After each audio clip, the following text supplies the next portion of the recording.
It's week 2 of the brand split in WWE, and we have full details on what happened on this week's Raw and SmackDown, along with our thoughts. We also have news on a new legal battle for WWE and this week's surprising ratings news. All this along with DWHS, hot news, Diamond of the Ring, and much, much more. So sit back, relax, and get ready for the longest running wrestling talk show in the world today, right here, right now on My 24 Milwaukee and Fight TV. This is the Pro Wrestling Report, PrimeTime TV, the longest-running pro wrestling news program in the world, with your hosts, David Hero and Damian Nelson.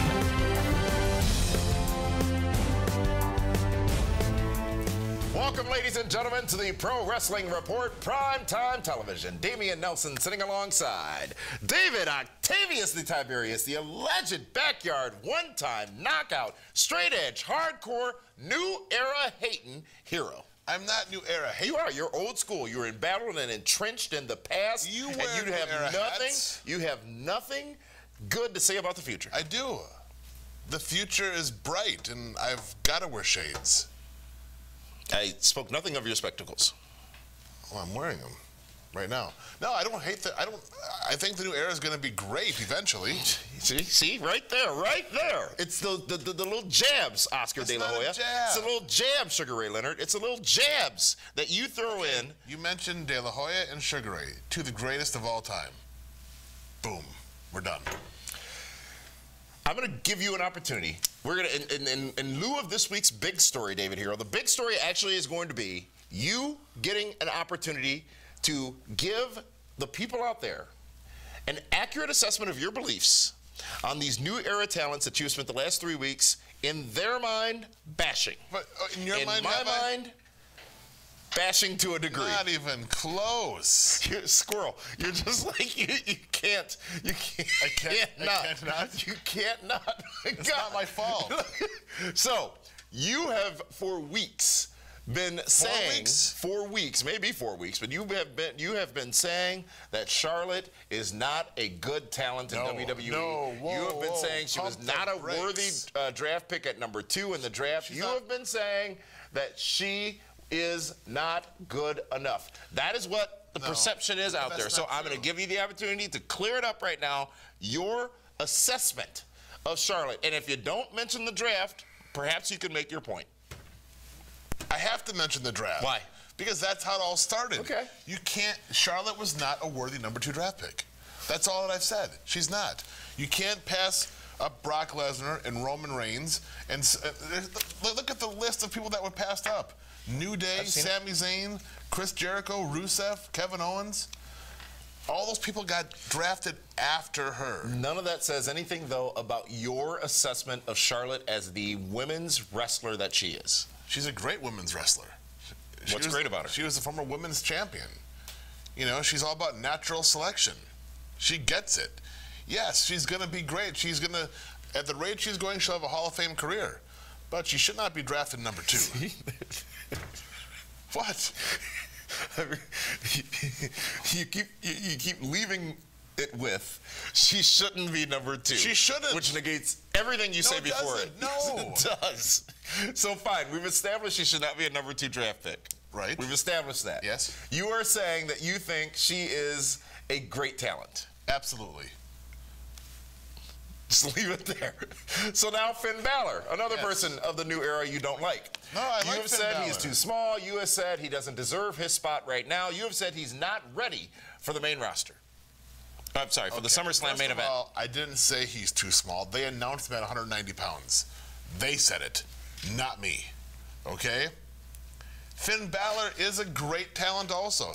Apparently, because he was NXT champion for 1 year, he deserves to be. Why the apparently? I'm trying to coach you through this here. Why the apparently? You wonder why they think you hate. I don't hate. Apparently. Oh, no, but this is what the people keep telling me. Because apparently, since he was NXT champion for 1 year, he's ready to be main eventing SummerSlam with a top guy in Seth Rollins. It's not, you won't understand this, and I'm sure some of our audience won't either because it's an older school reference, but Alex Rodriguez was the young stud shortstop for the Seattle Mariners in the early 90s. Everyone's like, oh, he's going to take over for Cal Ripken. And he eventually did. You know, he became one of the best, but it took a while for him to prove it to get to that point. You cannot take Finn Balor and put him over the U.S. champion and Roman Reigns in the same night clean to put him into the main event at SummerSlam with Seth Rollins and expect him to hit a home run there also. It's not fair for Finn Balor. But the home runs in wrestling are predetermined. Yeah, but he still has to deliver. And what if he does? He still has to get in the batter's box. And what if he does deliver at SummerSlam? What if he does defeat Seth Rollins? You can say he won't, but what if he does defeat Seth Rollins and becomes the first ever WWE Universal Champion at SummerSlam? I will be completely dumbfounded. Because it wouldn't make sense. Tell me it does. Would it make wrestling sense or would it make business sense? It will or not, neither. It will not make business sense, and here's why. And we talked about this on Feedback Friday. Even Mick Foley commented on this. 1/3 of the audience knew who Finn Balor was when he made his debut. It was a smaller portion than even I expected. Yeah, yes, you're right. More knew who Enzo and Kaz were. And Finn Balor was the more NXT knew who World Enzo Champion. and Cass were on the Raw after Mania with that audience. That's a big difference. Okay. This was Atlanta, Georgia, I think. No, it wasn't. Well, it was somewhere other than the night after Mania. It was in when Brooklyn. Balor made his debut. It was out in the East Coast somewhere. Maybe, I don't remember. But you can't teach that. You're right. No, so we're out of time for this segment, folks. No, listen. I tried. He is a cruiserweight, and you're going to make him the world champion. I don't think he's much smaller than a Daniel Bryan. I really don't. It's a different story, though, with Daniel Bryan. I really don't think he's much Daniel smaller Bryan than was a Daniel different Bryan. story. He was the ultimate underdog. Daniel Bryan had to fight, scratch, and claw his way to the top. Everything's been given to Finn Balor. So these are your final words on Balor and Charlotte? Yes. Thank you very much. In just a few moments, it's this week's Raw and SmackDown reports with news on Dolph Ziggler, Bray Wyatt, Finn Balor, and more right here on Primetime on My24 Milwaukee and Fight TV. The Soder family thought they'd take a road trip this summer. A little fun, a little sun. What could possibly go wrong? Even under the best driving conditions, semi-trucks can still be dangerous. The results of being in a wreck with 40 tons of steel and speed can be catastrophic. And it only gets worse when you don't have Gruber Law Offices on your side. If you or a loved one has been injured by a semi-truck, call Gruber Law Offices now. One call, that's all. Welcome back, ladies and gentlemen, to the Pro Wrestling Report, Primetime Saturday night for August 6, 2016. Damian Nelson sitting alongside David Hero, and this week's WWE Raw Report is brought to you by Fight TV.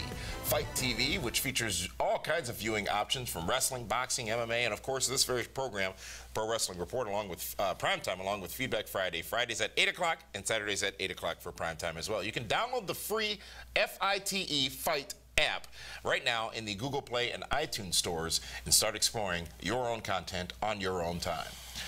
WWE Raw started off this week with Sasha Banks talking about her women's championship title win last week and was then interrupted by Charlotte. Do you hate Sasha too? No, I think Sasha's great. Because she was Snoop's cousin, she's okay? No, but she wasn't drafted number 2. She was number 13 overall. Chris Jericho would also join in, followed by Enzo Amore, leading to a tag team match, Teddy Long style.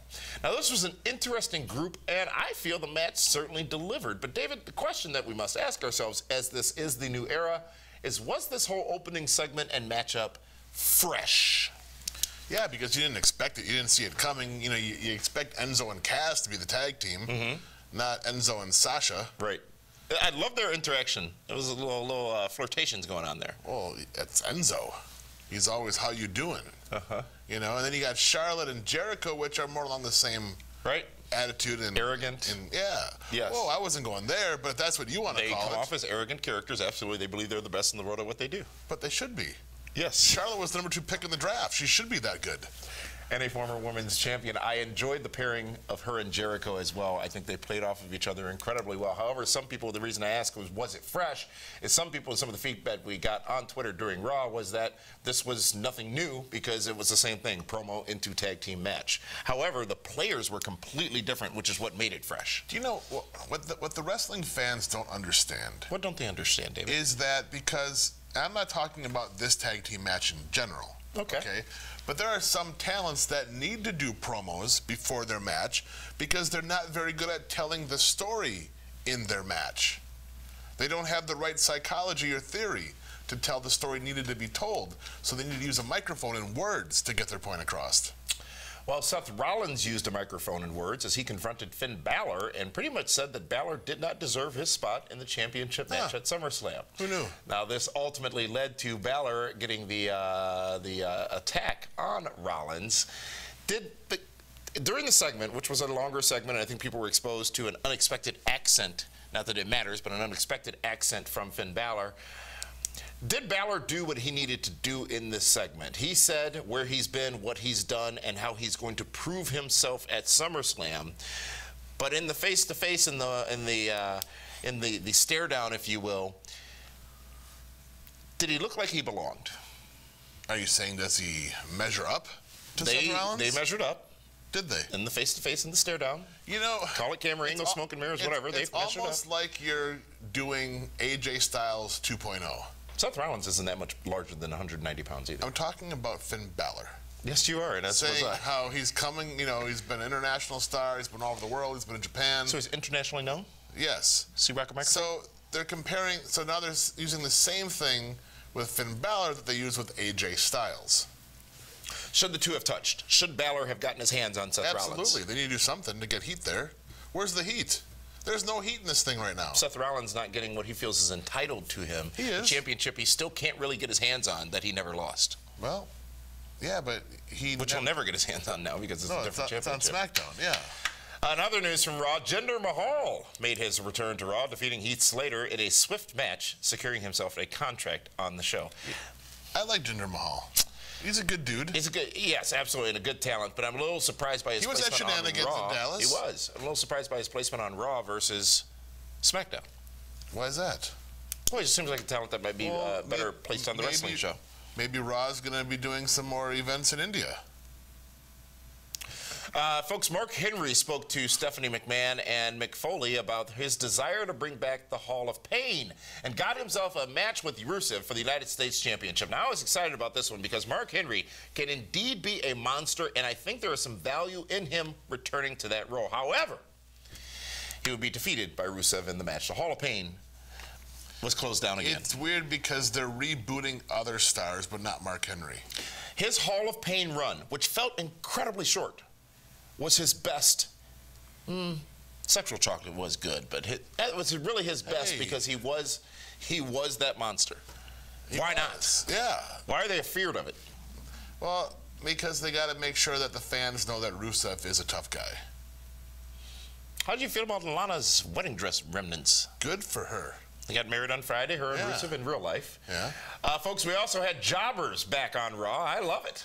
Nia Jax and Braun Strowman both got a chance to showcase their talents against unknown talents this week. They're called enhancement talents, not jobbers. Brock Lesnar also made his return on Monday and was the victim of a sneak attack by Randy Orton with an RKO out of nowhere. And we're going to discuss this more in the SmackDown report as the story continued there on Tuesday. That does it for this week's Raw Report. Right after this short break, we discuss this week's SmackDown, Diamond of the Ring, the Event Center, and DHHS. All that in just a few moments when Prime Time returns here on My 24 Milwaukee and Fight TV.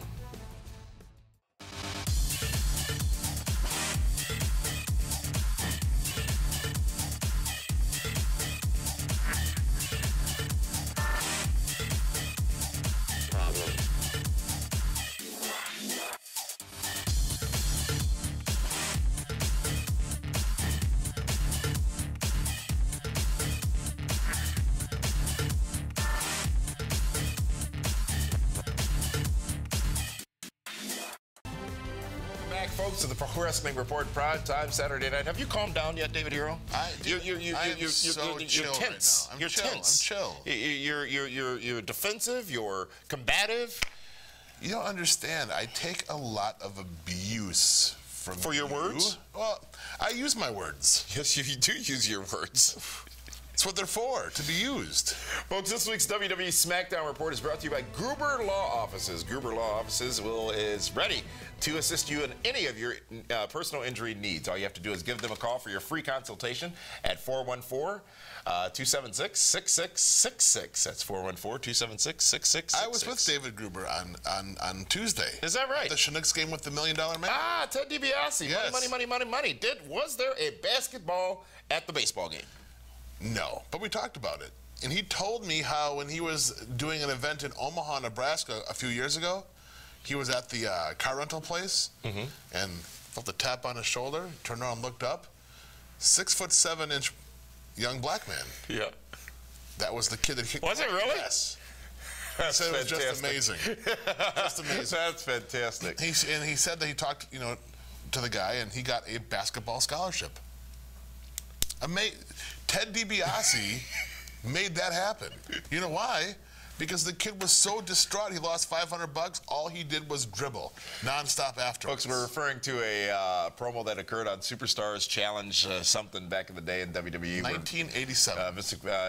Ted DiBiase was giving away money for feats of strength, I guess you can call them, and kid came up, had to dribble the basketball 10 times. Was it really? Yes. And the 10th dribble, DiBiase kicks the ball out of the way, and the look on that kid's face is just priceless.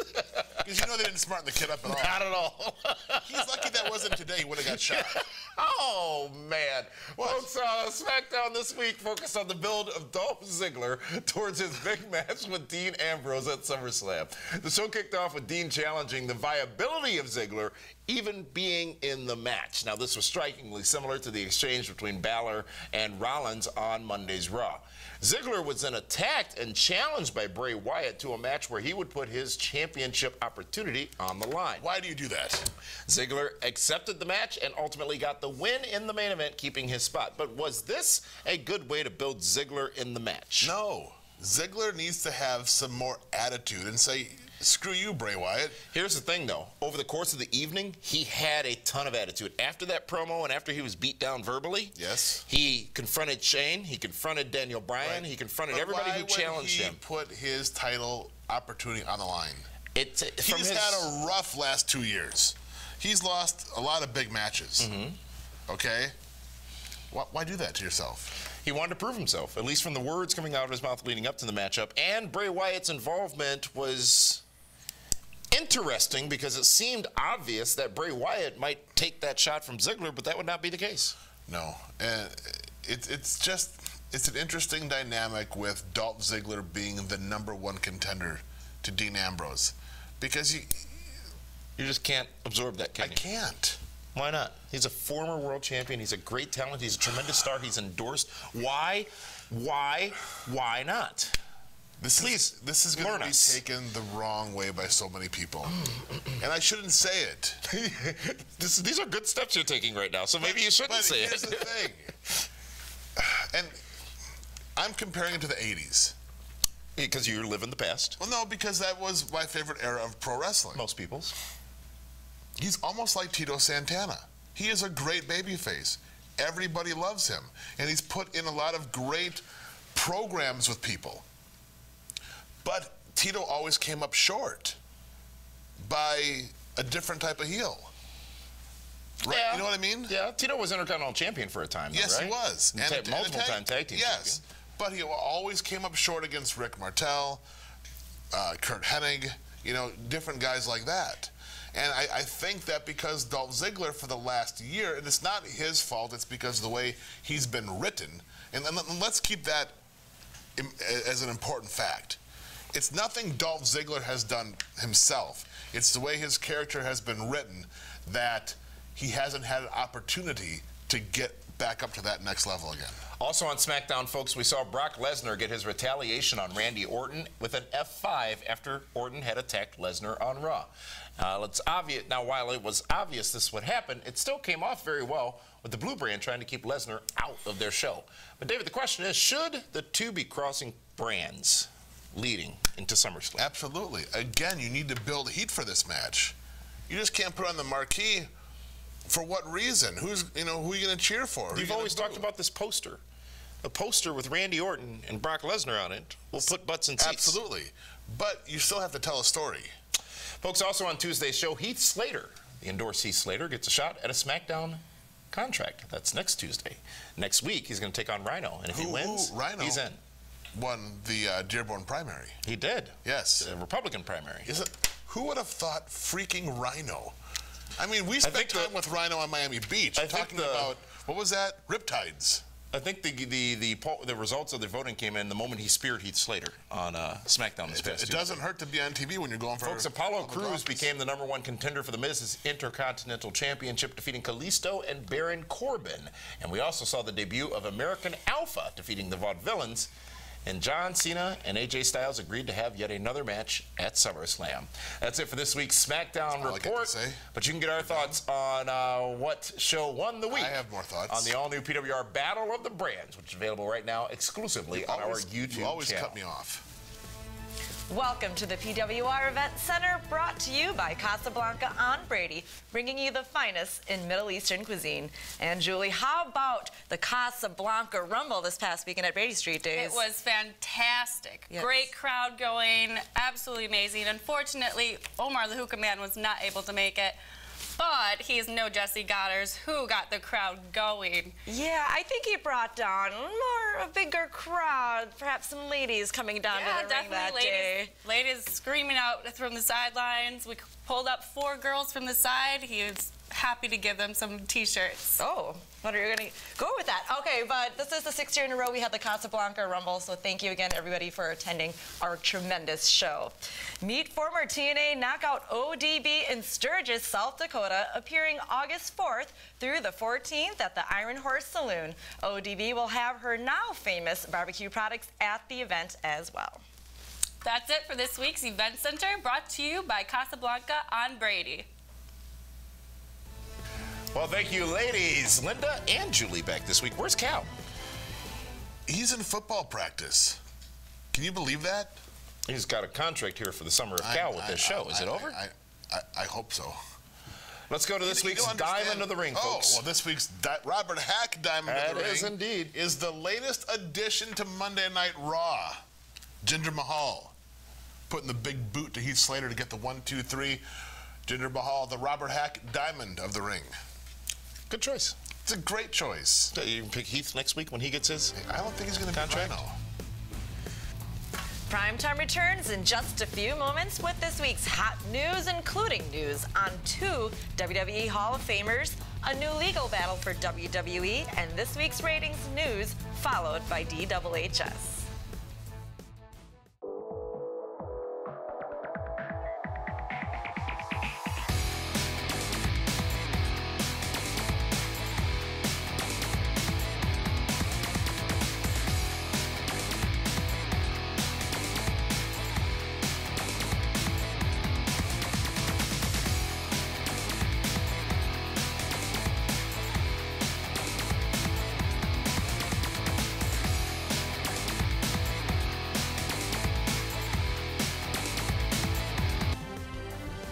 Fans, the Pro Wrestling Report, primetime Saturday night. Damian Nelson sitting alongside David Hero, and it's time for this week's Hot News, which is brought to you by the PWR YouTube channel, where you can watch all of our shows on demand anytime you want. That's youtube.com/MaxSports. You can also link through via PWRshow.com. WWE Hall of Famer superstar Billy Graham was hospitalized earlier this week. Graham, who's 73 years old, was admitted to the Mayo Clinic due to some serious medical symptoms, according to a statement released by Great North Wrestling. Earlier this year, Graham had successful surgery on his hip. We do wish Graham the best in his recovery, which appeared to have later been found to have been internal bleeding, which never really goes really well.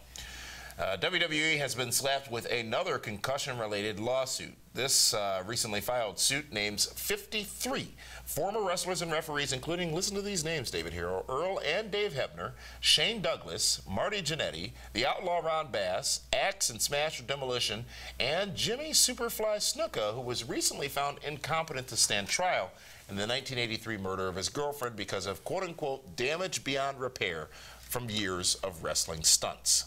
Now, this suit was brought against WWE and Vince McMahon by the same attorney currently representing Big Vito and Evan Singleton in a similar That attorney lawsuit. has yet to win anything. This attorney has fumbled and botched a lot of things along the course of his existing trial. I spoke to one of the people in that lawsuit last week, and I said, "What are you thinking?" He's like, "Oh, well, Billy Jack Haynes put together. I thought it'd be a good idea."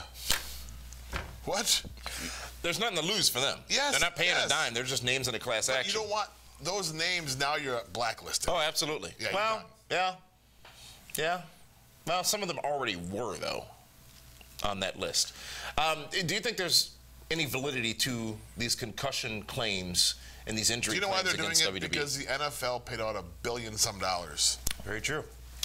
Folks, NXT saw the return of, is it Hideo Itami? Hideo Itami. Hideo Itami? How do I know this? And the debut of Bobby Roode on this week's show. Now, Roode appeared in the ring to speak on his arrival to NXT, saying that he was the new NXT, and it was no longer about the fans, but about him. Roode came off, and it was a long promo, but he came off incredibly confident. Yeah, well, he should be. As He's well. one of the best. Is it smart to build that brand around Bobby Roode going forward, which seems to be the case? I think he built it around Samoa Joe and Bobby Roode. There'll be some great matchups from those two.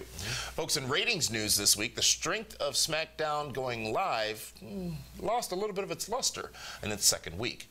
Now, Monday's Raw was watched by nearly 3.31 million viewers, almost even with last week's viewership. Tuesday's live SmackDown drew 2.64 million viewers, showing a decrease of about 100,000 viewers from the previous week. So Raw takes week 2 in the ratings, and you can see who we thought took the week overall it's not about in who wins PWR in the Battle of the ratings. Brands It's on our not YouTube about channel. that. It's not about that. Is it not? It's about building stars and having more companies touring. You're right, but one of the metrics, if you will, that both brands have talked about is winning in the ratings. And SmackDown's still doing better than it was on Thursdays. One key thing about SmackDown is it was #1 in the 18 to 49 demographic. Yes. Which is more important sometimes than the overall rating. So the show's still doing substantially better than it was in a taped version on USA. I'm sorry, on Sci-Fi and USA. But can it be sustained? Is the question. I think so. Once they get past the summer months, it'll pop. That is this week's hot news. This week's TWHS. Let's go to that, Let's David do Hero. that. Yes. Why not? Why shouldn't we? Good pickup there. It is the spoken word, and it's important to know that Raw and SmackDown are finally going a little more old school, if you noticed.